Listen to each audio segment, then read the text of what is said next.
আসসালামু আলাইকুম ভিউয়ার্স, চ্যানেলে আপনাদের সবাইকে স্বাগতম। ভিউয়ার্স, আজকে আদি আসল লজ্জাতুন্নেসা বই থেকে এমন একটি পাওয়ারফুল কুফরি আমল নিয়ে হাজির হয়েছি যে আমলের দ্বারা আপনারা গায়েবী টাকা দেখতে পাবেন। ভিউয়ার্স, আমাদের পথে ঘাটে বা বাড়িতে অনেক সময় টাকা পয়সা আমরা রেখে দিই, যেগুলোর কথা আমরা আদৌ জানি না। তো ভিউয়ার্স, আমরা সেগুলো টাকা কি হয় আমরা যদি একটু পর্যালোচনা করি তাহলে বুঝতে পারবো। আল্লাহ পাক পৃথিবীতে দুটি জাতি পাঠিয়েছেন, একটা হচ্ছে মানুষ, একটা জিন জাতি।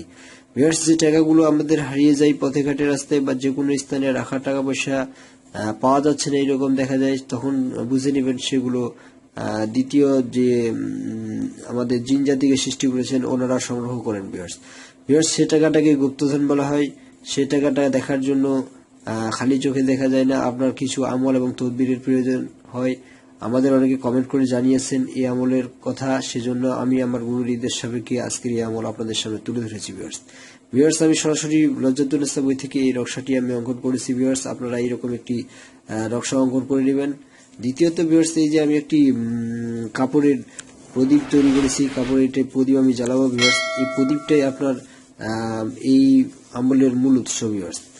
ভিউয়ার্স, এই প্রদীপটা আমলের মূল উৎস বলতে আপনি যে কোনো কাপড় দিয়ে আপনি সুতো দিয়ে পেঁচিয়ে এরকম একটা প্রদীপ বানিয়ে, আমি খুব বড় বানিয়ে ফেলেছি, এত বড় দরকার নেই।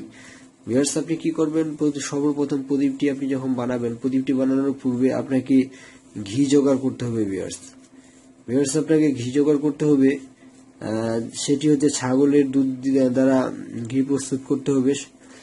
ছাগলের দুধ দ্বারা আপনি যখন ঘি প্রস্তুত করে ফেলবেন তখন এই সমস্ত এই কাপড়ে আপনি এই পলিতা পাক আপনার তৈরি করার পর আপনি সমস্ত পলিতাতেই, মানে এই প্রথম থেকে শুরু করে শেষ পর্যন্ত আপনি ঘি লাগিয়ে নেবেন। ঘি লাগানোর পর ভিউয়ার্স, আপনি কি করবেন, এই কাজটি আপনি যে কোনো দিন করলে হবে না, এটি আপনাকে শনি অথবা মঙ্গলবার তো অবশ্যই করতে হবে। মাছ মাংস তো খাওয়াই যাবে না, কিন্তু তারপরে একটা নিয়ম আছে এই আমলের, সেটি হচ্ছে আপনাকে হস্ত নক্ষত্র বলা হয়, হস্ত নক্ষত্র সময় এই কাজটি করতে হবে। হস্ত নক্ষত্র বলতে কি, আপনি বিস্তারিত আশেপাশে কোনো গুরুজন বা কোনো তান্ত্রিক বা পুরনো আদি মানুষ কোনো কিছু থাকে আপনাদের কাছে, ওনাদের কাছ থেকে জেনে নেবেন এর বিস্তারিত।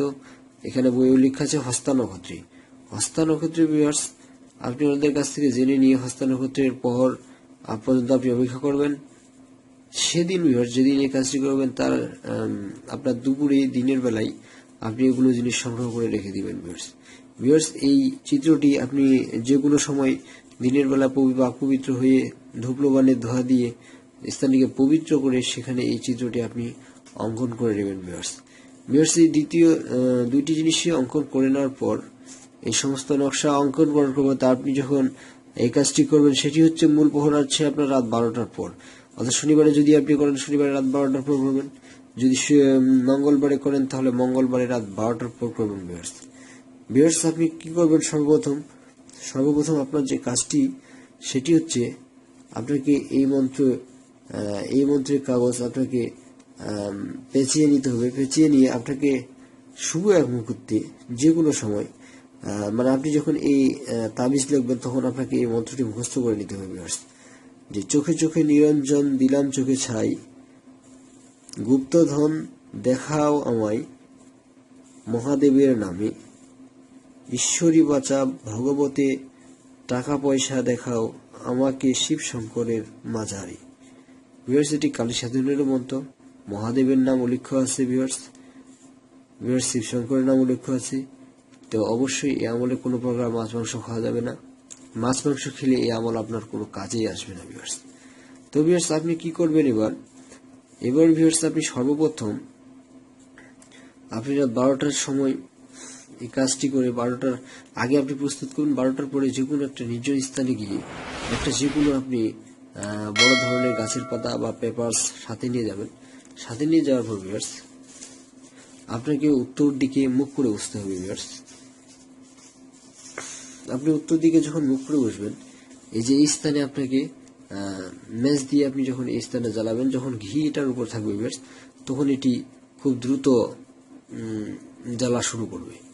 তো ভিউয়ার্স যখন খুব দ্রুত জ্বালা শুরু করবে তখন আপনি এটাকে পেঁচিয়ে এইরকম পোলতা বানাবেন। পোলতা বানানোর পর ভিউয়ার্স যখন এটি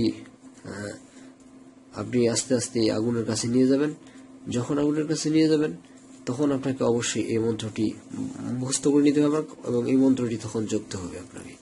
এই মন্ত্রটি আপনি এমনভাবে জপ করবেন তখন ভিউয়ার্স যেন আপনি আপনার নিজের কান দিয়ে নিজেই শুনতে পান, তা না হলে কিন্তু আপনার এই আমল কাজে আসবে না যদি আপনি খুব আস্তে বলেন বা খুব জোরে বলেন। আপনাকে এমনভাবে বলতে হবে যেন আপনার নিজের কানে শোনা যায়। তারপর ভিউয়ার্স আপনি 3 বার 5 বার 7 বার 9 বার 21 বার পর্যন্ত এইভাবে পড়তে পারেন। 21 বার পর্যন্ত এইভাবে পড়ার পর ভিউয়ার্স সমস্ত এই নকশাটিকে পাকিয়ে নিয়ে আপনাকে এখানে জ্বালাতে হবে এই পুলতার মধ্যখানে।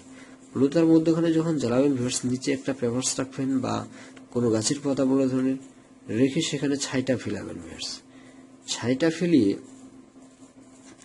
আপনি ভিউয়ার্স শনিবারে যদি রাত্রে এই কাজটি করেন সেখান থেকে সেই ছাইটা নিয়ে আপনি রাত্রে চলে আসবেন, মানে আপনার ছাইটা সেখানে থেকে যাবে, আপনি চলে আসবেন বাসায়। ভিউয়ার্স যে নির্জন স্থানে আপনি কাজটি করবেন সেখানে যেন লোকজনের সমাগম না থাকে। রাত্রিতে আপনি একাই যাবেন, কাউকে নিয়ে যাওয়ার দরকার নেই এবং এই আমলে কোনো ভয়েরও দরকার নেই, কোনো প্রকার ভয়ভীতি আপনাকে দেখাবে না।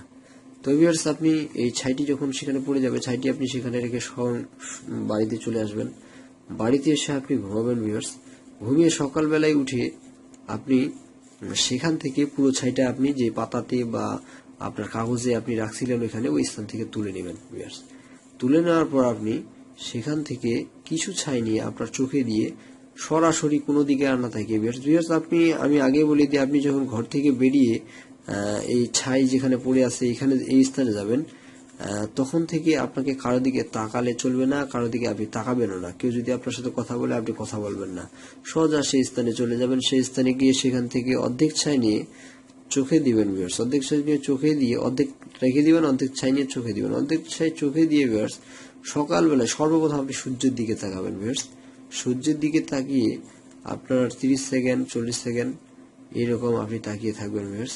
তাকিয়ে থাকার পর যখন আপনার চোখ থেকে পানি ঝরবে তখন সেই পানি আপনার অটোমেটিকলি দেখবেন আপনার চোখে পানি চলে এসেছে। সেই পানি দিয়ে আপনাকে যে এই আছে আপনার যে ছাই অর্ধেক যে ছাই পড়ে আছে ওই ছাইয়ে আপনি সেই চোখের পানি মিশাবেন ভিউয়ার্স।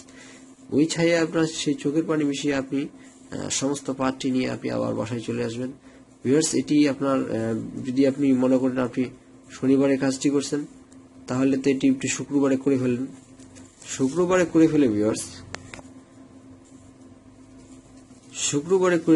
ওই যে অর্ধেক আপনার পাতায় অর্ধেক যে ছাই থাকলো সেখানে যে আপনি চোখের পানি মুছলেন সেই চোখের পানি সহ ভিউয়ার্স আপনি বাসায় এসে রেখে দিবেন। বাসায় এসে রাখার পর ভিউয়ার্স আপনি সেদিন ঘুমিয়ে যাবেন, আর চোখে দেওয়ার দরকার নেই। আর আপনাকে কোনো প্রকার এই 3 দিনে মনে করেন যে আপনি শনিবারে এই কাজটি করলেন, শুক্রবার আপনি আপনি শুক্রবারের দিনটা শুধু আপনাকে অপেক্ষা করতে হবে। মনে করেন যে আপনি শনিবারে এই কাজটা করলেন তাহলে আপনাকে রোববার সোমবার এই 2 দিন অপেক্ষা করতে হবে। এই 2 দিন আপনার কোনো কাজ নেই। তারপরে আপনি যেটি করবেন সেটি হচ্ছে যে আপনার মঙ্গলবারের রাত্রিতে ওই যে অর্ধেক আপনার ছাই থাকলো চোখের পানি সহ সেই ছাই আপনি চোখে রেখে আবার ঘুমিয়ে যাবেন ভিউয়ার্স। এই যে শনিবারে কাজ করার পর রোববার সোমবার এই 2 দিন আপনি মাছ মাংস অবশ্যই খেতে পারবেন, কোনো সমস্যা নেই। কিন্তু মঙ্গলবারে যে অর্ধেক যে ছাই আপনার চোখে দিবেন আপনি সেই মঙ্গলবারের দিন সারাদিনে কোনো প্রকার মাছ মাংস খাবেন না ভিউয়ার্স। এই মঙ্গলবারে আপনার কাজ মনে করেন যে শেষ সমাপ্তি ঘটবে, সেদিনে আপনি রেজাল্ট পেয়ে যাবেন ভিউয়ার্স। মঙ্গলবারের রাত্রিতে আপনি সেই অর্ধেক ছাই চোখে দিয়ে আপনি শুয়ে পড়বেন। আপনাকে বিভিন্ন ধরনের স্বপ্ন দেখাবে ভিউয়ার্স। স্বপ্নের শেষে আপনি কোনো প্রকার ভয়ভীতি পাবেন না, অত্যন্ত সাহস এবং ধৈর্যের সাথে আপনি ওদের স্বপ্নের সাথে আপনি জবাব দিবেন। স্বপ্ন বিভিন্ন প্রকার প্রশ্ন করবে, ভয়ভীতি আপনাকে দেখাবে।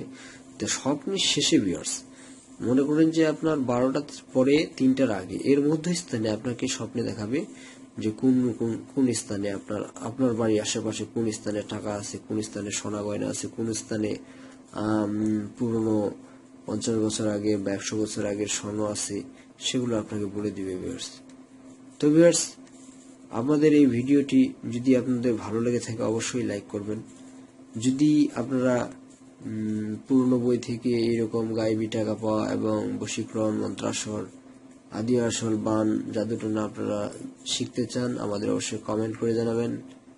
এবং আমাদের চ্যানেলে আপনি যদি নতুন হয়ে থাকেন তাহলে অবশ্যই সাবস্ক্রাইব করবেন। তো ভিউয়ার্স, আজকের মতো এই পর্যন্ত। সবাই ভালো থাকবেন, সুস্থ থাকবেন। আল্লাহ হাফেজ।